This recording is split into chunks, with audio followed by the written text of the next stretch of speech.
할렐루야. 오늘도 새날을 주시고 우리를 생명의 말씀 앞으로 인도해 주신 하나님을 찬양합니다. 오늘 저는 성도님들과 민수기 13장, 14장 본문에 나오는 중요한 사건에 대해서 생각해 보도록 하겠습니다. 먼저 함께 기도하시겠습니다. 하나님, 오늘 새벽에는 민수기 13장, 14장에 기록된 가나안 정탐 사건과 그 이후 이스라엘 백성에게 내리신 하나님의 벌에 관한 배우려고 합니다. 이 시간 저희들에게 지혜와 계시형을 부어주사 하나님을 알게 하시고 마음의 눈을 밝혀 주셔서 하나님의 부르심에 속한 소망이 무엇인지 말씀을 통해 깨닫게 도와주세요. 예수님의 이름으로 기도했습니다. 아멘. 저희가 먼저 민수기 13장 정탐꾼의 사건에 대해서 나누기 전에, 먼저 민수기 1장부터 민수기 12장까지 어떠한, 역사가 흘러갔는지 우리 정리해 보도록 하겠습니다. 민수기 1장은 인구조사 명령으로 시작했습니다. 이스라엘 회중에서 20세 이상 전쟁에서 싸울 수 있는 남자를 계수하면서 국방 병력 조사를 했습니다. 그리고 9장에서는 출애굽한 지 1년이 되는 제2년 첫째 달 초하루 시내산 밑에서 성막을 세우고 시내 광야에서 하나님께서 명령하신 대로 유월절을 지킵니다. 하나님 나라의 백성으로서의 정체성을 되새기는 시간을 갖습니다. 그리고 드디어 둘째 날 수문날에 여호와의 구름이 성막에서 떠오르자 이스라엘 각 지파의 군대는 명령에 따라 시내산에서 첫 번째 목표 지점인 바란 광야에 도착합니다. 바란 광야 가데스에 도착하자마자 가나안 땅 정탐 명령이 떨어집니다. 이 바란 광야 가나안 땅 남쪽 문턱까지 온 것입니다. 오늘 본문 민수기 13장에는 그 정탐 사건이 나옵니다. 각 지파의 대표로 구성된 12명의 정탐꾼이 40일간의 정탐 임무를 마치고 바란 광야 가데스로 돌아옵니다. 그리고 모세, 아론과 이스라엘 자손과 온 회중에게 나와서 그들이 정탐한 내용을 보고합니다. 정탐 보고 내용이 민수기 13장 25절부터 33절에 기록되어 있습니다. 먼저 여호수아와 갈렙은 가나안은 젖과 꿀이 흐르는 아름다운 땅이라고 보고했습니다. 여호와께서 우리와 함께 하시기 때문에 가나안 백성들을 두려워하지 말라고 격려했습니다. 그러나 나머지 정탐꾼들은 하나님이 약속하셨던 이 땅에 대해서 악평을 했습니다. 또한 그 땅의 거주민은 강하고 성읍은 견고하고 크며 신장이 장대한 아낙 저순이 거주하며 그에 비해 우리들은 메뚜기라며 사기를 저하시키는 말을 했습니다. 그 땅을 악평하는 정탐꾼들의 보고를 들은 이스라엘 백성들의 반응은 어떠했나요? 민수기 14장 1절부터 2절을 보니 이스라엘 백성들이 밤새도록 울고 불고 통곡하면서 모세와 아론을 원망했다고 합니다. 원망했다고 했습니다. 그러더니 마침내 지휘관을 하나 세워서 우리 애굽으로 돌아가자고 소동을 피웁니다. 그러자 하나님의 반응은 심각했습니다. 언제까지 이 백성들이 나를 멸시할 것이냐? 언제까지 나를 믿지 않겠느냐? 내가 전염병으로 이들을 쳐서 없애겠다. 그리고 모세 너를 통해서 다시 시작하겠다. 하나님께서는 이스라엘 백성에게 진멸의 처벌을 내리겠다고 말씀하셨고 아브라함과의 언약을 파괴하겠다고 선언하셨습니다. 이때 모세는 백성을 대신하여서 하나님 앞에 중보합니다. 하나님이 하나님의 백성을 이 광야에서 진멸하시면 하나님 명예에 어떤 피해가 가는지 말하면서 백성을 위해 용서를 구했습니다. 모세의 간절한 간구를 들으신 하나님은 마침내 최종 결정을 내리십니다. 나를 멸시한 사람은 어느 누구도 그 땅을 못 볼 것이다. 20세 이상 사람들은 이 광야에서 시체가 될 것이다. 그 땅을 40일 동안 탐지하였으니 그 날 수대로 하루를 1년으로 쳐서 너희는 40년 동안 너희의 죄의 짐을 져야 한다.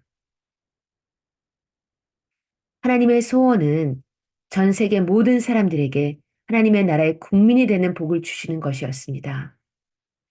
그래서 출애굽기 19장에서 이스라엘 백성들과 언약을 맺으시며 하나님의 나라의 거룩한 백성으로 삼으시고 왕 같은 제사장의 나라가 되는 사명을 주셨습니다.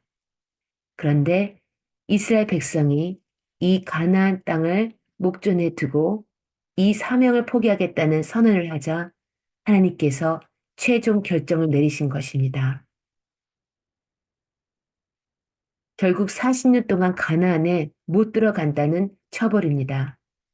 이집트에서 가나안까지 가는 길이 멀어서 40년이 아닙니다. 길을 몰라서 광야에서 이리저리 헤매느라 40년이 아닙니다.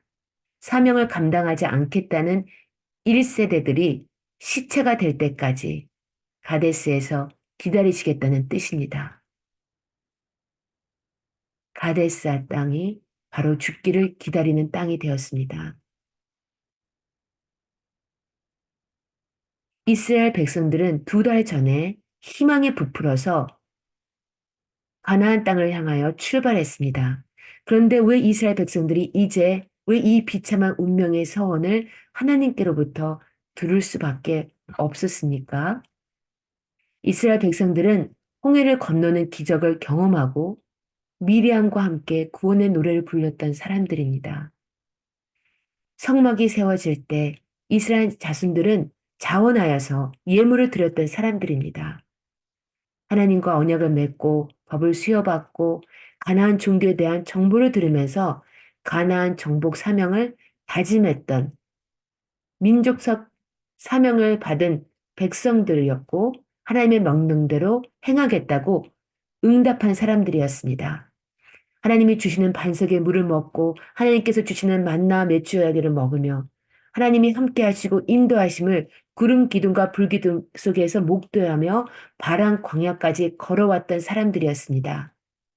그런데 왜 이스라엘 백성들은 이제 한 열흘이면 들어갈 수 있는 이 약속의 땅에 들어가지 못하고 광야 40년을 방황하다 죽는 걸로 인생을 마무리해야 했을까요? 왜 가나안 정복이라는 하나님이 주신 사명을 포기했을까요? 이스라엘 백성들에게는 하나님께 받은 사명을 수행할 수 있을 만큼의 능력이 필요했습니다. 그런데 그 능력이 없었기에 이스라엘 백성들은 가나안에 거하는 백성들과 아낙 자손들을 두려워했습니다. 그 두려움으로 모세를 원망하고 하나님을 원망하고 사명을 포기한 것입니다. 그렇다면 사명을 감당할 수 있는 그 능력은 무엇이며 왜 이스라엘 백성들에게는 이 능력이 없었을까요?